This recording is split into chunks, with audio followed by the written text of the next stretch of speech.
You're listening to Food Trucks in Babylon, a Western Seminary podcast with Dr. Todd Miles and Dr. Patrick Schreiner. Listen as they discuss matters of faith, theology, and culture in a post-Christian world.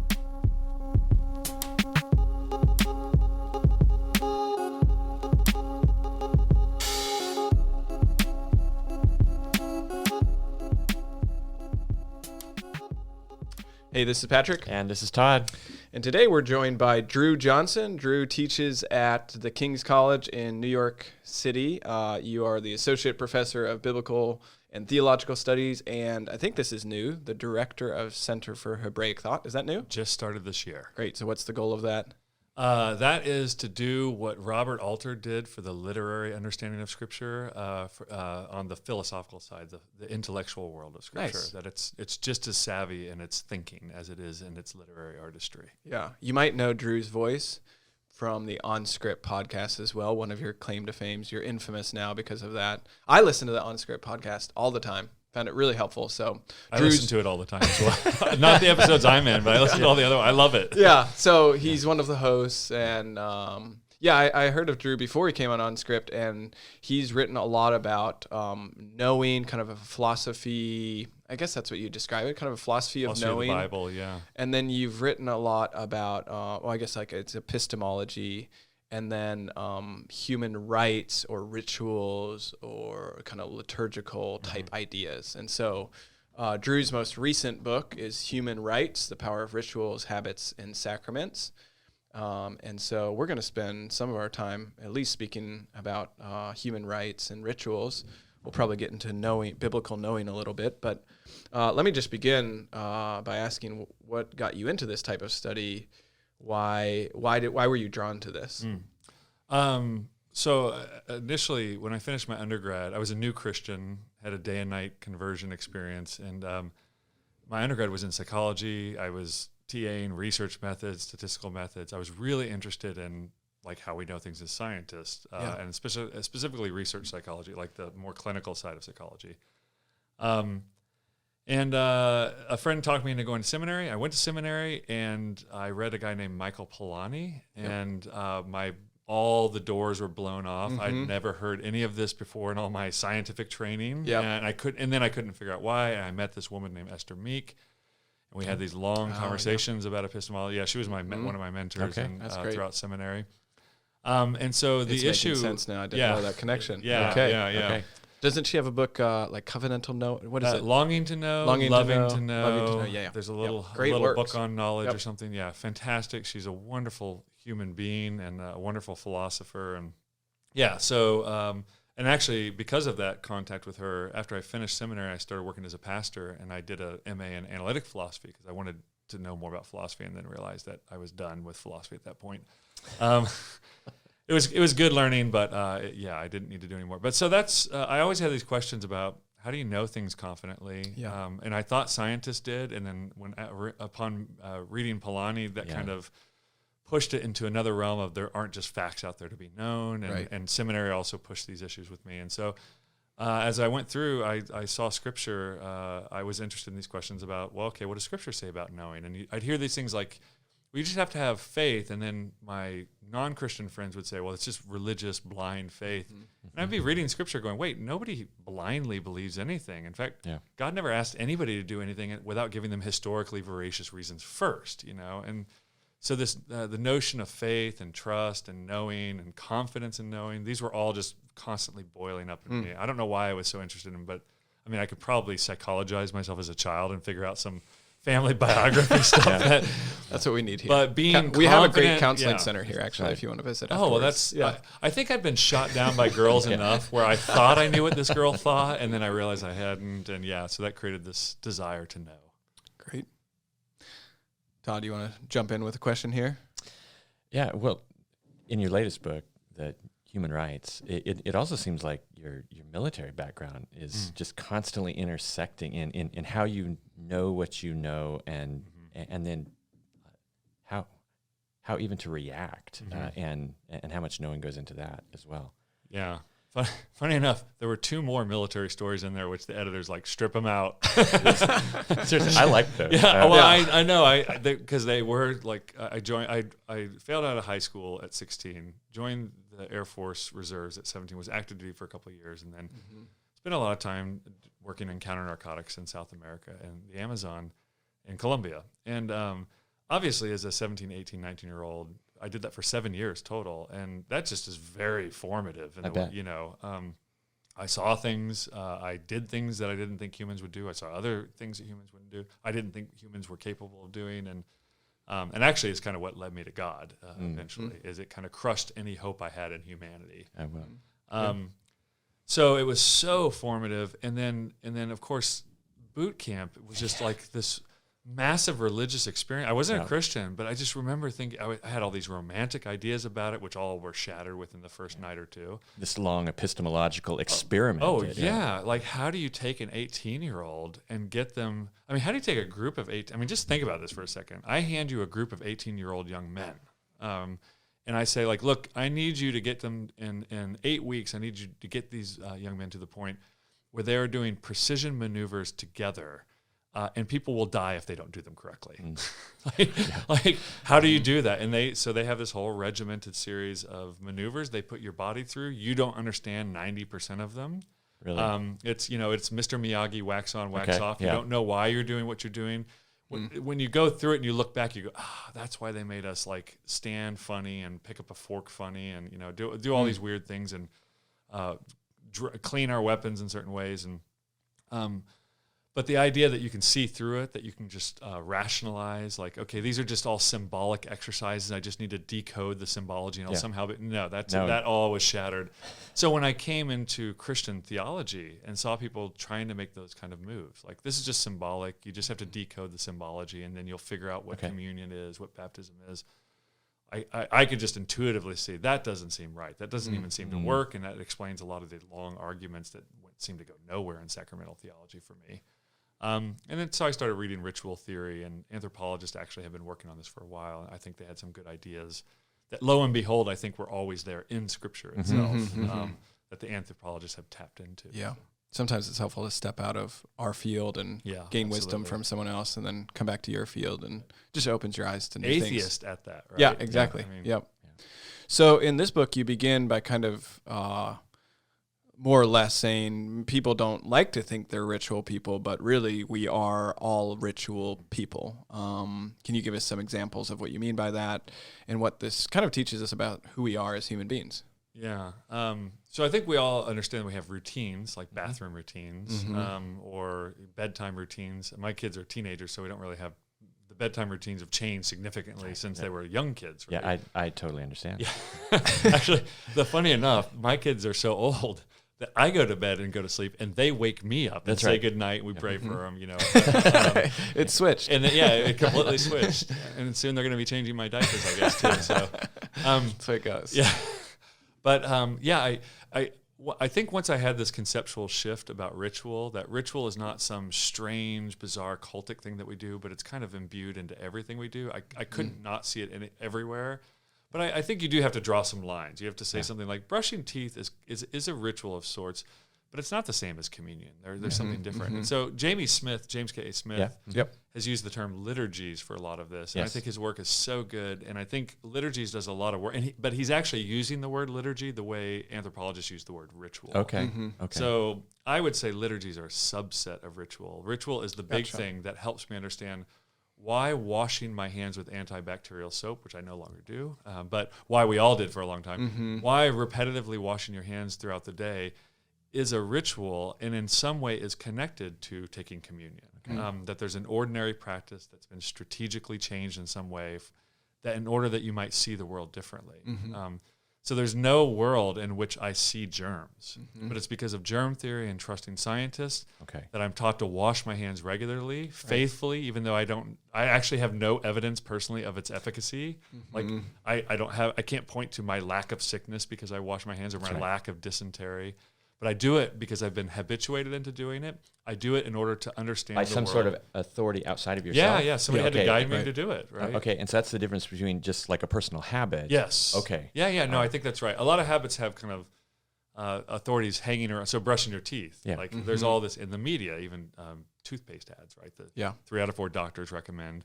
I always show old cigarette ads, like 3 out of 4 doctors recommend Pall Mall cigarettes. Yes, that's right. So there's always somebody who's structuring some of it. Your parents structured a lot of this into you when you were a kid. But I think you do have to delineate who you're listening to when, and what are they telling you to do.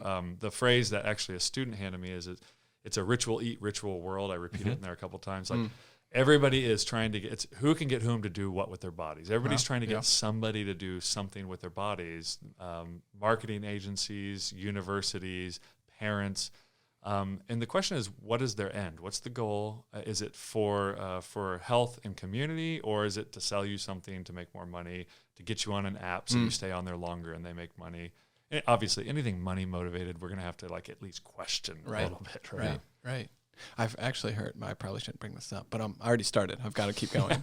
That there's kind of a conspiracy even with the toothpaste thing. Have you read about this? No, it wouldn't surprise me at all. With the mint and even the flavor. Oh yeah. And the totally bubbles, it's totally. Oh yeah. They're just like in China they use completely different flavors. Yeah. So it's like it just gets in your mind that's the clean. Yeah. The menthol feels. Yeah. Hard time marketing. The hard time getting us to brush our teeth. That was how they made it. Yeah. Oh hey. I can one up that one. Right.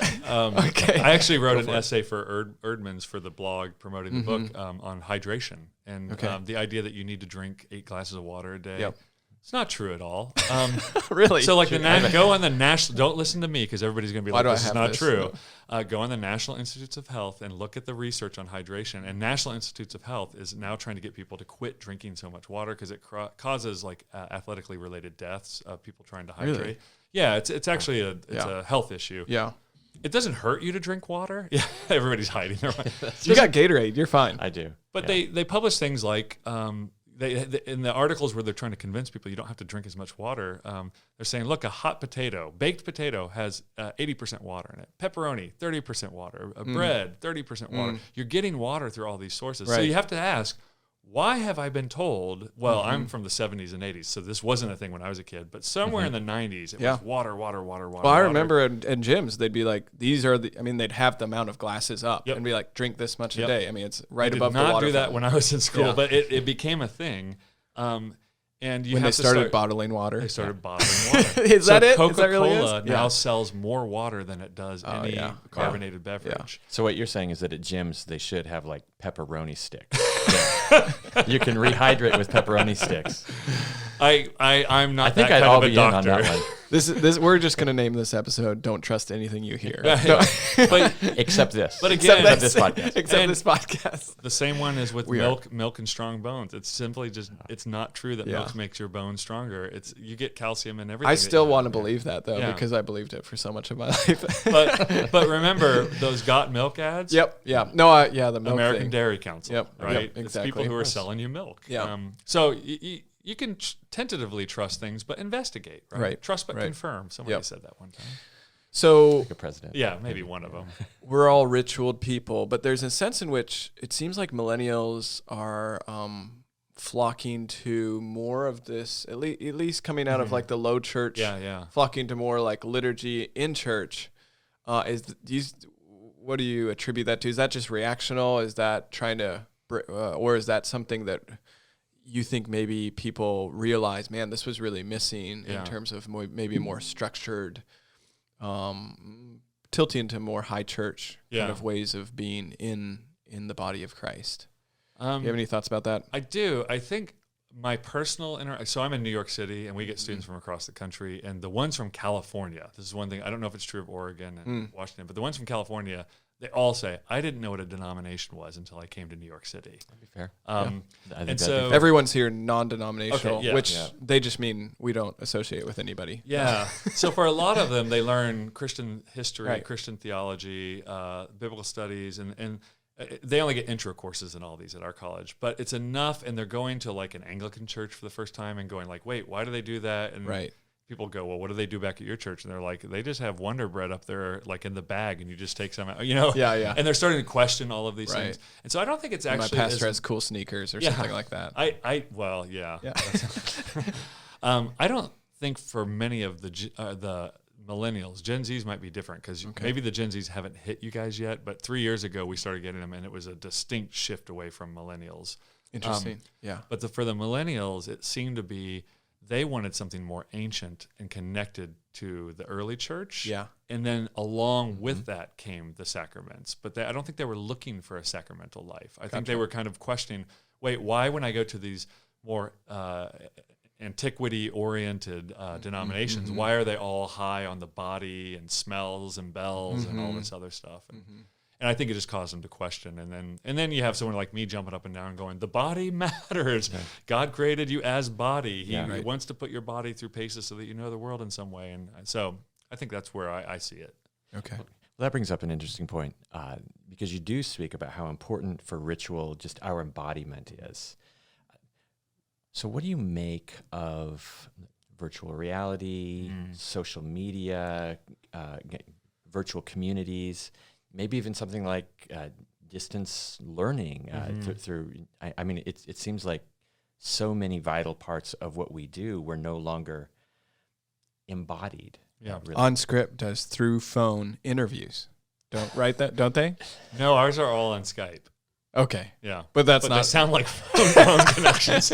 I'm just saying it's not embodied. When you're dealing with a scholar in front of their laptop, you take whatever audio they That's give right. you. That's right. Yeah. Yeah, it is through Skype. And it is different than we're sitting across the table for now. You can feel the difference, right? The otherness of just somebody else's presence in the room with you. Yeah, I worry heavily about all of this. Virtual reality is the one where I'm just like, this seems like it's, I mean, Black Mirror has entire episodes dedicated to the over-the-horizon problems on virtual reality because it really is taking over your sensory input. I think I tell my students, like for me, I didn't get a cell phone until 8 years ago, and then I just got a smartphone 2 years ago for the first time. And I say, like, this is an object. If I want to use the phone, I go over, I keep it in my bag, I go over and pick it up. When I travel, I keep it on me, for obvious reasons. But for them, it's not really an object that's separable from them. It's a way of connecting to the world and to their friends, and it's constantly going off, and it's remapping. It's like they have phantom text syndrome. I don't know if you've heard of this. I have heard of this. Yeah. Yeah. Because their neurology has mapped that phone in their pocket. It's become. I'll admit, I think I've had one or two of those. Yeah, it happened, right? You randomly. I have a psychology degree. You randomly reinforce something. That's the best way to get you to react to it or to do what you want people to do. So. Again, I think all of these, it's kind of for good or for ill. I've actually heard of some really good trauma therapy techniques using virtual reality for both post-traumatic stress and also just kind of long-term stress. So I think it's who is trying to get you to do what with your body. If there's been people who've said, look, for post-traumatic stress, there's a post-traumatic stress EMDR therapy, which I talk about in the book. It's waving a lighted wand back and forth or waving your finger back and forth. Yeah, it's very strange. Yeah, it's very strange, right? But it works. And the only reason you would ask somebody to do that, you wouldn't waste somebody's time or especially their emotional states unless you actually thought this is for your good. This is for your wholeness and your health. So when I see something like VR or online education, my first question is, who wants you to do it, and is it for you, or is it co-opting you for some other purpose? Same thing for church too. Absolutely. Yeah. And I think, I mean, I haven't been a full-time pastor for a long time now, but I think if I ever went back into the pastorate, like when I eventually get fired from my job at King's. Right. After this interview. After this interview. We're doing what we can here. I think I will think almost entirely about my parishioners' lives as like, what am I asking them to do with their bodies? Why? Towards what end? How confident am I of what I ask them to do is going to work in some way that it's for their benefit? Same thing with the class. I used to think all content. What content am I going to get through this semester? And now I think of a semester-long class as, what am I going to ask them to do with their time, their energy, their bodies, their emotional energy? What am I going to ask them to do as homework at home? And I'm actually visualizing them. Like, what do I physically want? What posture do I want them in front of a laptop? Do I want them in front of paper? And that has radically changed the way I treat them in class and the way I structure assignments. So I use a lot more art and film and story now because of that. So. That's good. So you maybe just more foundationally in the book, you distinguish between 3 different types of rituals. if you remember that. Authoritative sources for ritual. Yeah. Okay. Where can you just identify those? What are these? If you recall. That's right. That is a test on your own book. Yeah. I mean, how many times have you been asked something and you're like, about a book you've written, and then you go like, what did I put in that book? That's right. It was like 2 years ago. Yeah, exactly. By the time the books come out, you're like onto something else. Yeah, you're like, I'm working on and this. you don't even want to look at that book again. Exactly. I think I talked about sources of rituals. They either come from just natural interactions with the world. They come from somebody who knows, who scripted it out for you, and then God. Right. Some people have critiqued that aspect. I should point out, this is a trade book, which means it's meant for anybody, from my mom to the guy on the street who just walks into Barnes and Noble and says, "Oh, this looks interesting." So there's a lot of things I couldn't talk about. And the editor was very wise. She would just say like, "Oh, nope, we got to strip it out. It's too technical. We want to keep this where anybody can reach it." So I pared it down to those 3 categories for this book in conversations with some theologian friends of mine, because I wanted to say, look, the one that interested me is a barbershop, or not barbershop. Well, barbershop would work too, or a slaughterhouse. Like if you're doing something, I used to work on a radar system, right? And there's all kinds of ways you can get killed on that thing. And you see, actually, anthropologists have studied this. There's fantastic studies on how scientists work around high-powered laser systems at Los Alamos and stuff.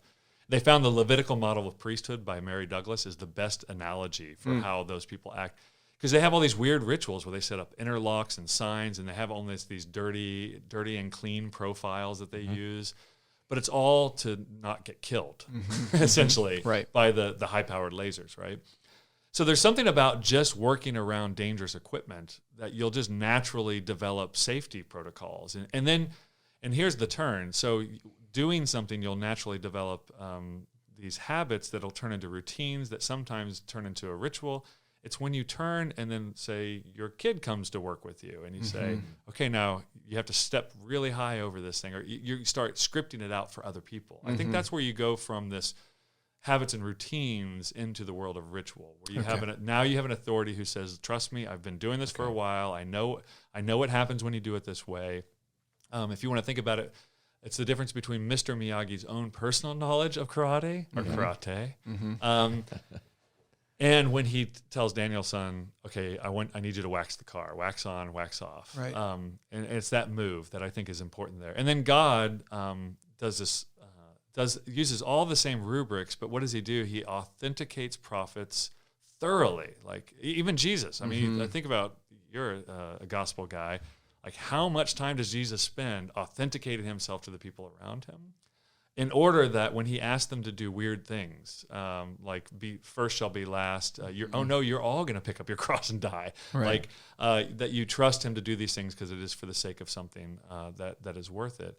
So I think the trick with the ritual scripted by God is he's not just saying jump and we say how high. He actually says, okay, let me earn some credibility with you, which I think this is great for teaching, parenting, spousing, earning credibility first on the front end. Because I'm going to need to ask you to do things that are going to be difficult to see why I'm asking you to do these. But by doing it this way that I'm asking you to do it, you'll eventually come to be able to see the thing that I'm trying to show you. And here's the kicker. If you don't, you won't. Like you're logically separated from ever understanding this thing I'm trying to show you if you don't trust me. So the idea that God spends so much time building trust with Israel and Jesus with his disciples, I think it's key for how rituals are supposed to work. So those distinctions, are you just driving like purpose of those distinctions just to get us to identify the source of where these are coming from? Is that the main purpose? Because eventually the end of the book is I want to help people like itemize evaluate. What are they doing for what reason? Right. And so I was trying to give them a little rubric. It was in a conversation with a friend, Mike Rhodes, who he said, why don't you just, this is what you're saying, why don't you just divide it up that way? And I was like, okay, that's a good way to think about it. I don't think simple anything. So Well, this has been great. We're going to continue talking about rituals and how they apply to the church life and our own personal lives right after this break.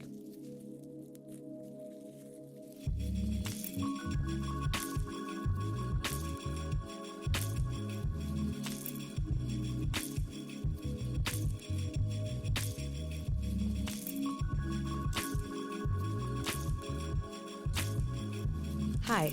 My name's Amanda, and I'm in the Master's of Biblical and Theological Studies at Western Seminary. I love how the course readings and assignments challenge and transform my personal faith in Jesus.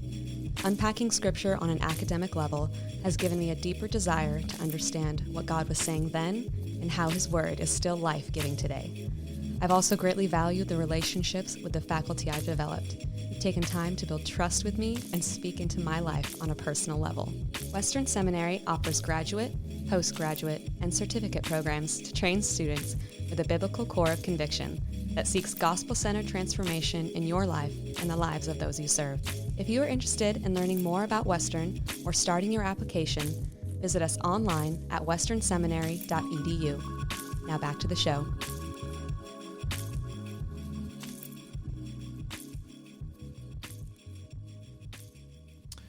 Okay, welcome back. We're still talking to Dru Johnson, and I was just thinking about Christianity, and I think I've read somewhere, it was probably N.T. Wright or Wayne Meeks, that's at least who I'm identifying with, that when Christianity was rising, even I'm not trying to make a statement about Christianity and Judaism, but as it was arising kind of in the New Testament and Gentiles were coming in, that one of the things that distinguished Christianity was that it actually wasn't very ritualistic. And so if you look at the other religions, I understand in quotes, of ancient Near East or first century, that really they were defined by what they did, and Christianity, in quotation marks, came around and was more defined by even thoughts and beliefs, and that distinguished it from other beliefs or religions at that time. So what they were getting at was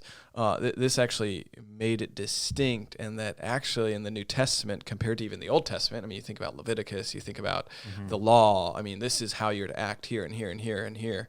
When you come to the New Testament, you kind of get like love one another and be right, and not very specific commands though, in terms of like even depending what tradition you come out of, like how do you do church, how do you do this stuff. I mean, the rituals that at least the church has grabbed onto, the sacraments, is baptism, Lord's Supper, at least from the more Protestant view. So I guess my question is, how do you think through that in terms of do you agree with that assessment? Maybe no, I do not agree. You don't agree? Yeah, it sounds so good on the face of it, right? And I have to talk to Tom. I'm going to be in St. Andrews. I don't know if week. it was him. Oh no, he's moved now. That's right. Yeah, he's gone. But I'll talk to him. Actually, I'll be in Oxford next week, so I'll talk to him. Talk to him for me and say, did you really say no? Talk to him about some other things too. I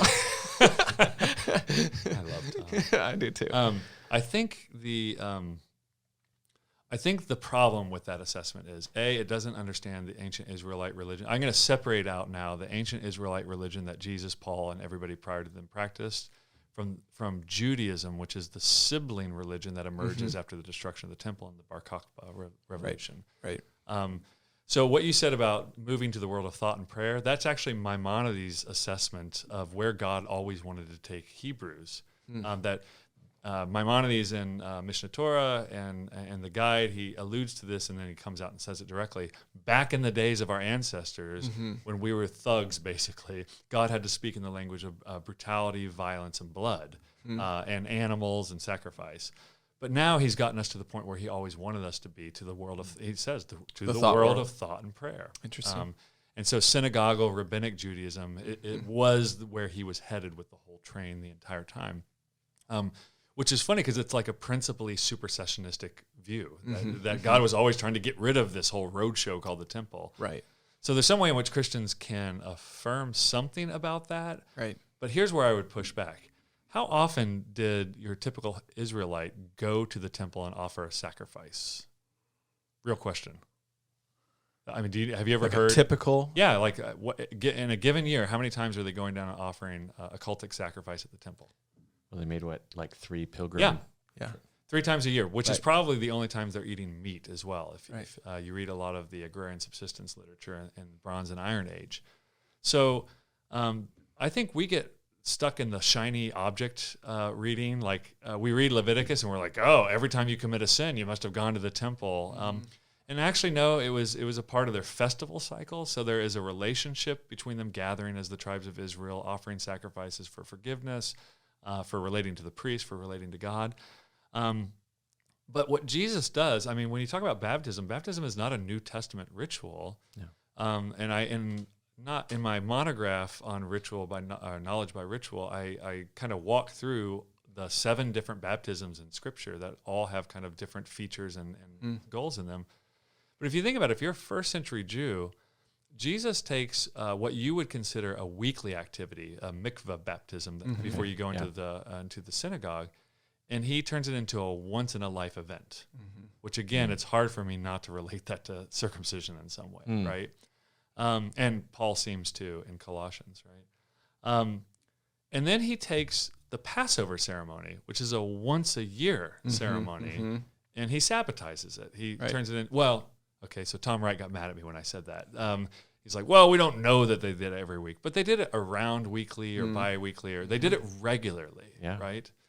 And so you have to ask, what is he doing with these rituals? Like, what's the purpose of taking a weekly activity and turning it into a once-in-a-life, and taking a yearly activity, in fact, a high holy day, and turning it into a regulative, habituated practice? So to take that view of like what actually happened on the ground of rituals, the daily life of an Israelite who was a Jew who became a Christian and joined in this new sect, it actually to me sounds highly ritualized. Gotcha. And so it's re-ritualized in different ways. Yeah, okay. Is that what you're saying? Yeah, it's re-ritualized rituals. Re-ritualized is the term you used throughout your book. Oh, did I? Okay, that's a good word. I thought I think so, or something like that. I thought I just made that up. No, I'm just kidding. I don't know. I think so. I should have if I didn't. Yeah. Well, let's just say that I did. Yeah, we'll give you credit for that. So he's taking these rituals, he's re-ritualizing, which it says several things, like that. That the rituals of the Hebrew Bible don't get thrown away; they get caught up, regathered, and brought to this new point that they weren't worthless. They weren't. God wasn't actually trying to get away from these. It's the point that the author of the Hebrews, the Epistle to the Hebrews, makes.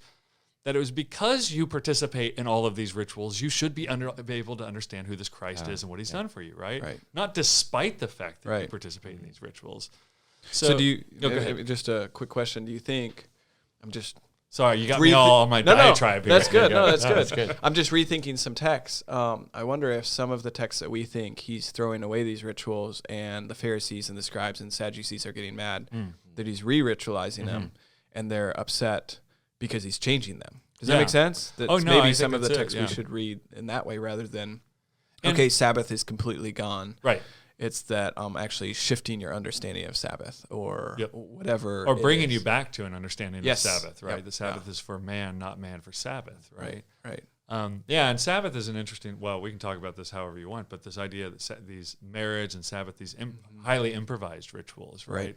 Which my Jewish friends have pointed out to me, and my Messianic Jewish friends have been careful to point out to me something I'd missed or misunderstood, which is it's not that he's throwing away Sabbath or he's just destroying it, but that he's saying, look, it's not that he's throwing away Pharisaical rules and traditions that have, if you think of you tithe mint, dill, and cumin, he doesn't say, so quit tithing mint, dill, and cumin. Right. Somebody at some point said, okay, we have to tithe a certain amount. Does that include our spices? And then somebody else said, yeah, probably should, just to be on the safe side, right?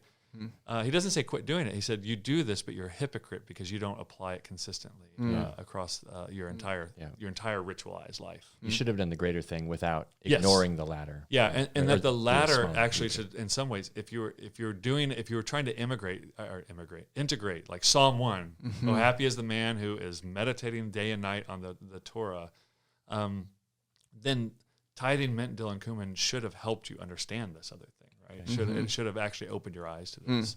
That's where he uses the hypocrite language very strongly, as my friend Jonathan Pennington reminds me. So, do you, in terms of like the rituals, sacraments of baptism, Lord's Supper, if we just focus on those for a minute, you talk a lot about improvisation of rituals. Well, pause for just a second. Let me just ask this to clarify for the people who are listening.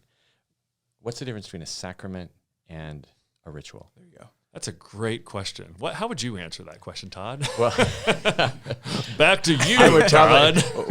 So I would appeal to something you said that it is scripted for us by God. Okay, all right. And there's probably some sort of grace that is conveyed, although what kind? People argue about. But then there's grace conveyed through a lot of different things. Yeah. But I suppose that's kind of what sacrament is getting at. Yeah, I think that sacra part is that there's something sacred going on here. Catherine Bell, who's one of these anthropologists who I lean into her work quite a bit, her favorite line, and I think I repeat it in this book, but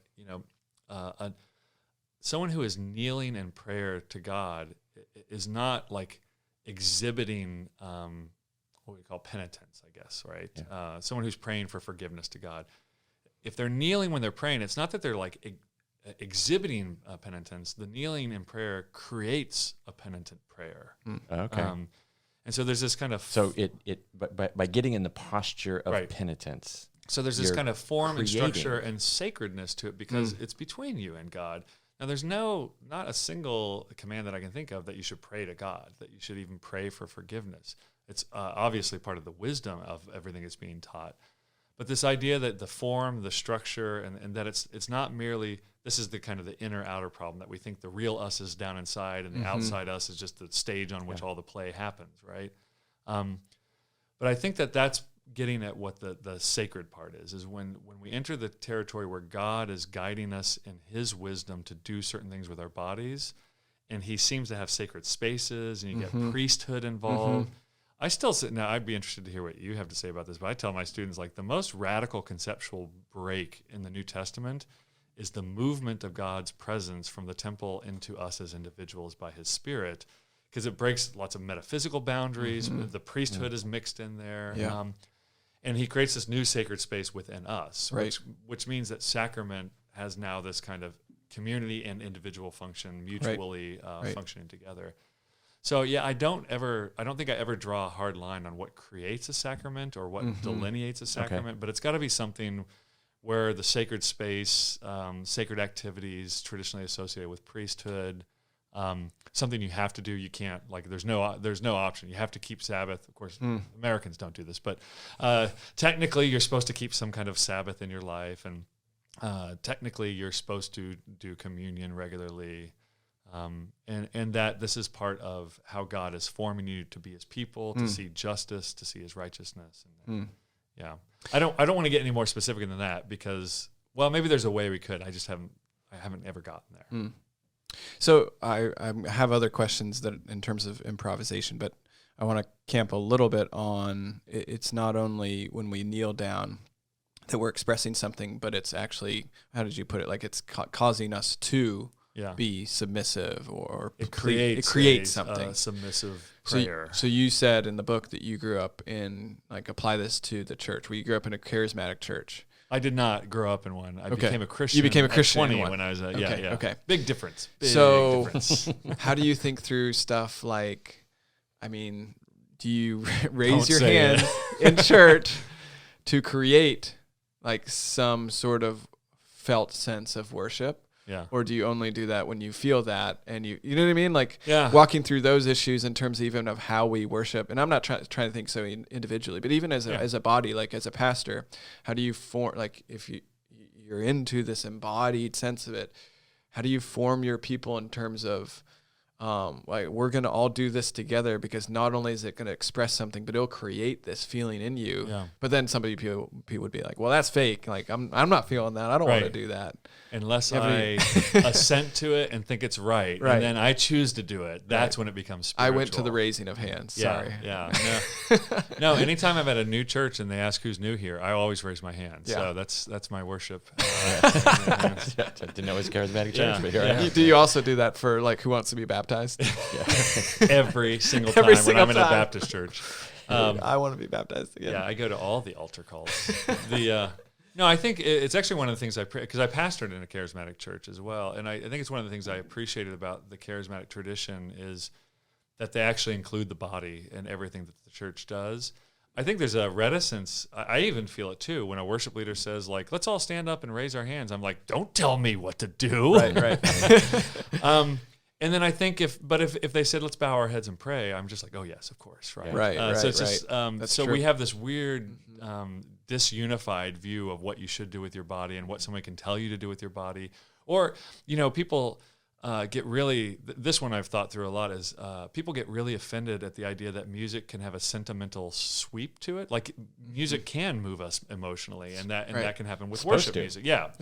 And so we get really touchy about music. That. Yeah, like what are they trying to bend our emotions so we have this emotional experience with God? And I'm like, you realize that if a pastor gives like a rigorously logical sermon where you're just like, oh, that all made perfect sense, you realize it's your emotions that love that, right? Mm-hmm, it's not just it's not some platonic realm in your head that loves that sermon, but that's emotionally engaging you as well. Right. It just happens to be what you value emotionally, where you might not value the music emotionally. So I think you just have to talk openly about these things. And I think also, to my pastor friends, I'm always like, you should just really think about discussing openly why you ask people to do what with their bodies. And then kind of always leave room for, hey, you don't have to do any of it. Nobody has to do any of this. But here's why we've set up the sanctuary this way.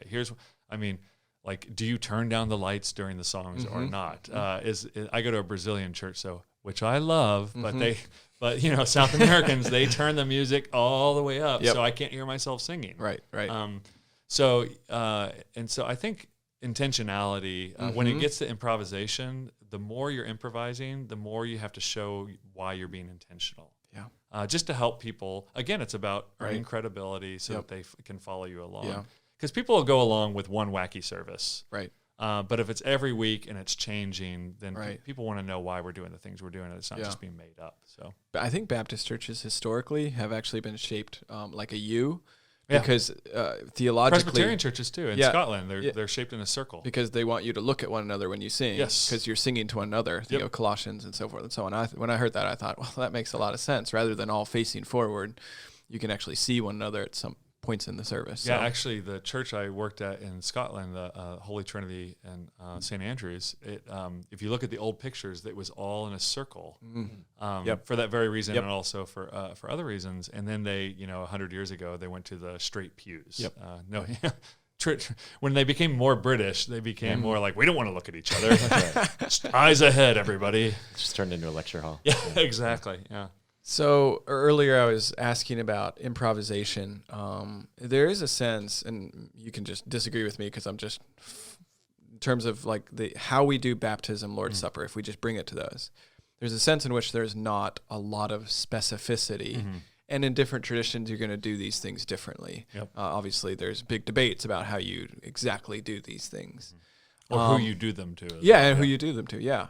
So I guess I'm trying to think of the specific question, but what is the role? It seems like this is something that God has commanded, but then he's left room to improvise as we do those things.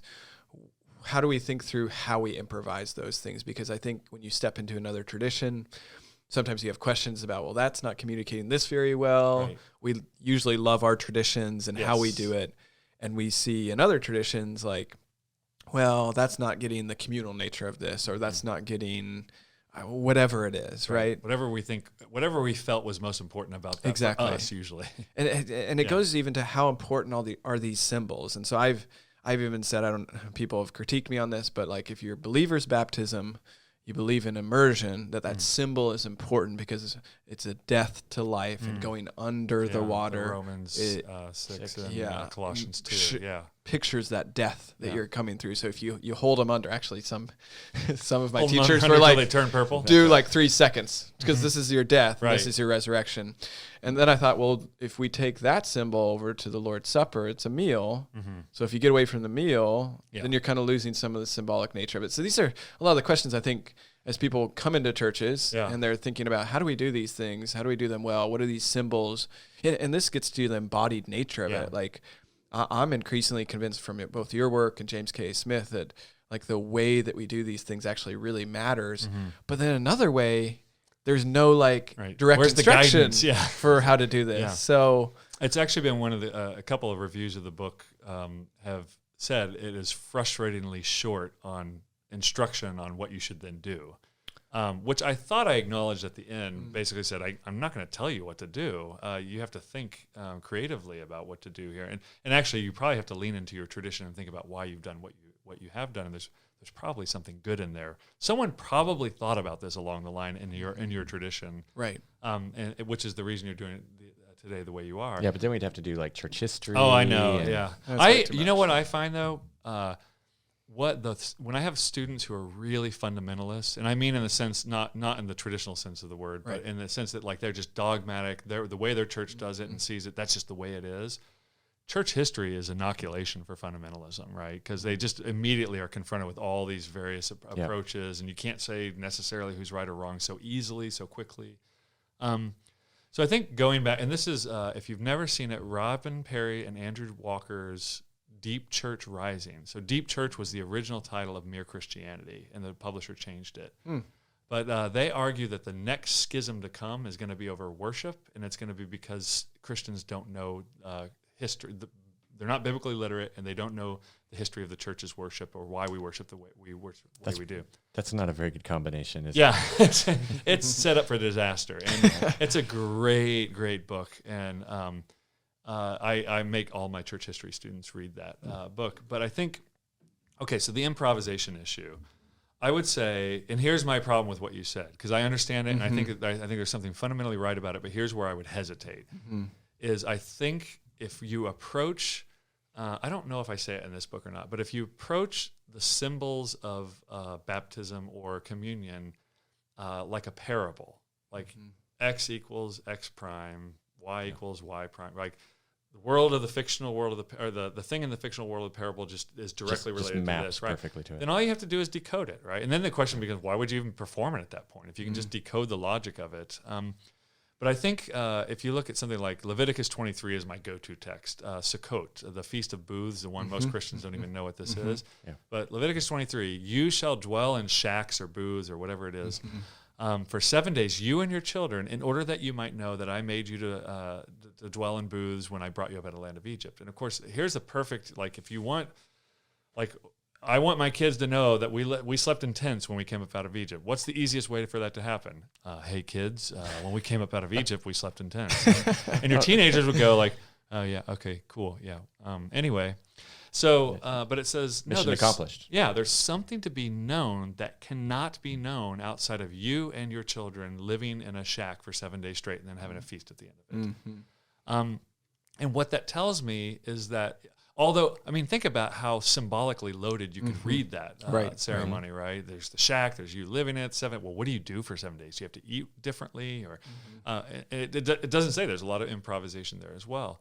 But there's something you're going to come to know, maybe not at the end of the 7 days, but maybe at the end of 20 years of doing that once a year for 7 days, right?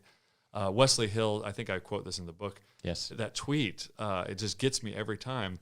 When he says something like, when I'm in a period of deep depression, going to church on any one given week doesn't help, but going to church every week is what really gets me through. And I think what he's getting at there is that there's a sense in which we don't actually get direct access to how the rituals are shaping us. Maybe looking in the rearview mirror, I think this is Esther Meek, all of it is backwards looking. We look back and we go, oh, I see how God did that. Or, oh, I see how... I don't know if you have any weird classroom rituals you do, but I mean, I ask my students to do some weird stuff, and a lot of times they're like, "Why are we doing this?" I'm like, well, maybe in 8 to 10 years you'll look back and figure it out. But why would you think you could figure this out? But their thinking is, I should be able to see straight through, transparently, exactly how X equals X prime in your thinking, and I'm asking them to do things that look mysterious or purposeless. But I know how they're going to work, right? So Mr. Miyagi knows when he says wax on wax. That was your best example in the book, I thought. Great. And if you haven't seen Karate Kid, it's a great movie. The original one, all the other ones, who cares? Yeah. But Mr. Miyagi knows with each one of those movements exactly what he's doing.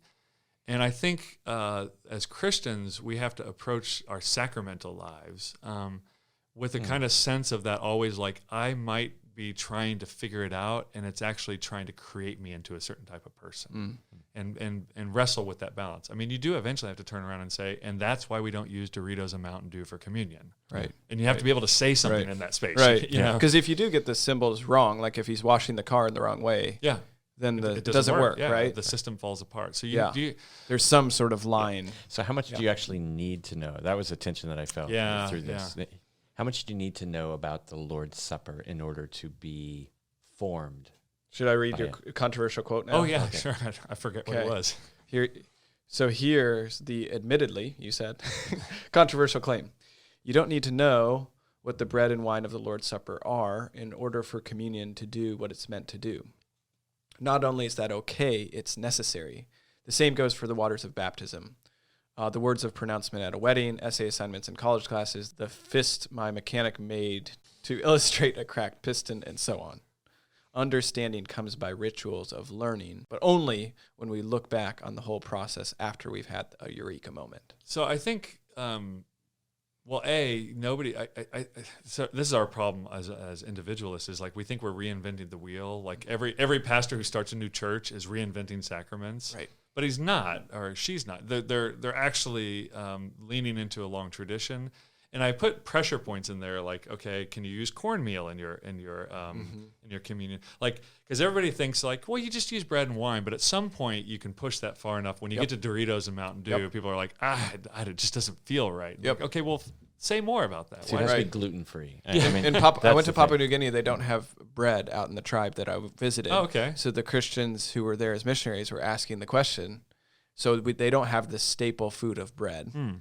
So taro root or something, right? Yeah, so it comes from a tree that they actually hollow out, and they're like, do we just use this staple food? Or what does this mean if we have no bread? So how culturally local is the issue? Yeah, I mean, I think it's a great question, and he had an early church. I forget who. It might have been Athanasius. Somebody asked him, "We don't have water. It's in the desert, fathers." And they said, "Use sand." Use sand. So I think there's an attentive that we need to be attentive to, like, why did Jesus choose wine and bread to represent blood and flesh? I mean, I don't think it's an accident. And John, he flat out it wasn't says, like it was the only thing available. Yeah, I mean, he says, unless you drink my blood and eat my flesh, right? And then we know that he scared them away because they said this is too hard, and they walked away. They thought he meant cannibalism in some way, it's right? Weird. And then he holds. And this is red wine, and it looks like blood. And I always wonder if there's some way in which when you drink the communion wine that you should actually like almost imagine it as literally his blood or not. I mean, it almost seems that viscous and real and visceral when he gives it. So I don't know. I mean, I think there's a sense of where I would say, like, let's just go with tradition, what has been done, what seems on the out of the bounds. And I think what for Protestants we haven't done is think together why we would draw the lines, where we draw the lines. I mean, I think if you look in like the Anglicans, the Methodists, they actually have thought through this. They write about it. You'll find it in their local journals, their internal conversations. Right. But I think it also gives us some slop, right? Not the pig's food, but like we can be sloppy with it in some sense. It's the same thing. I'll just point out with church structure. Like, why in the world does Paul not take 3 minutes and just say, and here's how this church should be structured, right? Yeah. Or the kingdom of God. Why didn't Moses or Samuel just say, like, okay, you're going to have a king, he's going to have a comptroller, they're going to control the money, and you're going to have the person who controls it. Nothing. You just get like these broad brush categories of leadership and people who need to be led, and that's about it. And so I think that what I call is a kind of an intentional ambiguity creates room for you to faithfully perform this in the space that you're in. So, I mean, it actually creates the condition. I mean, if you think about it, for me, it already signals that the gospel is coming, because the gospel is going to go to Papua New Guinea where there is no bread. And so you have this intentional ambiguity and allows you to go to Papua New Guinea and not say, well, you don't have bread, so curse you all to hell. Sorry, it was a good time, but we're gone, right? Yeah. Right. I here's my analogy. Okay, so this is really dicey. This is the one this is dicey. I'm just going to admit this from the front. In my mind, here's how I see it, is Jesus takes the ritual world of Israel, packs it up on an ark that will be able to go out to sea and it'll survive the destruction of the temple. And that package, beyond the destruction of the temple, can actually be taken out to Judea, Samaria, and to the ends of the earth. But if he hadn't have done that, the gospel, it quite literally could not go out and create Christian ritual communities, right? So Christian communities, if ritual is part and parcel of what it means to be a Christian community, it would have been impossible. We would have to be getting flights to Israel 3 times a year to try and work this stuff out. Right. Just one final question. How do we bring, maybe you've kind of answered this, but how do we bring this kind of understanding in the church? How do you encourage it? It does seem like very head focused sometimes in some traditions in the church. And obviously that's not in opposition, you're saying, to the body, but how do we bring that embodied sense of knowing of this ritual and actually emphasize it and encourage it in the church? Do you have any thoughts about that? Yeah, I think parents already know how to do this. Okay. Like, because you're confronted with these little intellectual creatures that reasoning with them isn't always going to work. Right. So you're always asking your kids you're like scripting little rituals for them to try and get them to see the world differently than they see it right now. So I think we can kind of lean into our natural knowledge of this that we just get from being creatures in the world who are trying to like actively not kill or let our children die. Yeah. I think also, I don't remember if I said it before on mic or off mic, but I just look at people now, when my students are in class, I talk about this in the book, they come in and see me in office hours, and I am often saying, hey, let's go for a walk, because the conversation is so much better when we're moving our bodies and talking, and this, like the physical alongside-edness, going back to the issue of online learning and like face-to-face learning, like there's something about being alongside the person, and actually vectoring them, walking them down the sidewalk in New York City while we're trying to also guide them metaphorically to see something about their relationship with their boyfriend or whatever differently, or the relationship to God or the church. So my thoughts now much more quickly turn to what kind of thing can I get your body to do that'll help you understand this, or help you shake off this bad idea that you have. And I've even thought about, this is silly, but I've noticed that I tell students to do things. I'm just like, well, if you want to get around this problem, here's something you should probably go do. Like work out every morning. Just go do some kind of exercise every morning. Let's start with that. And they don't. And so I thought about getting like a prescription. I think it'd be illegal. That's why I didn't do it. But getting a prescription pad, Dr. Johnson on there, and then writing out a prescription and handing it to them, because that's a ritual that they actually take more seriously. Yeah. It's like, oh, the doctor wrote it. I have to take these pills, or I have to do this thing, or the physical therapist said, so therefore I must. And you are a doctor. And I am a doctor. I always remind my wife of that. I'm like, well, I am a doctor. She's like, you're not a real doctor. I'm like, no, they're not real doctors. Yep, I have a son in medical school. But I'm quick to remind him, there's still only one doctor in this family. Well, I think this has been really helpful, and thanks for coming in and talking to us, Drew. We really appreciate it. It's been a pleasure. Glad to have you in embodied form and not just through Skype or the phone. Thank you very much. It's an honor to be here with you all. Thanks for listening to Food Trucks in Babylon. The music you hear is provided by our friends at Humble Beast Records. If you like the show, please leave us a review and feel free to subscribe. To learn more about Western Seminary, visit us at westernseminary.edu.